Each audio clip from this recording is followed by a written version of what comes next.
Ang tagal ko na pong hindi nagsisimba. Ang tagal ko na pong hindi nagdarasal. Masakit ang aking loob sa Diyos. Nagkasakit po yung aking nanay. I prayed to God, asking the Lord to heal my mother.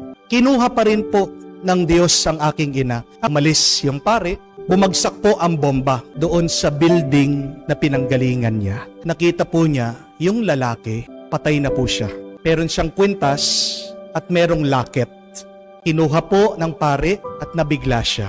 Yung larawan na nandun sa loob ng locket ay yung babae na matanda na bumisita sa kanya kaninang umaga. At nakasulat mo doon sa locket, "My dearest mother." Hindi matiis ng ina na mamamatay ang kanyang anak na mayroong sakit ng loob sa Diyos. Kaya nakiusap ang kaluluwa sa Diyos para bumalik dito sa mundo dahil sa kanyang pagmamahal sa kanyang anak.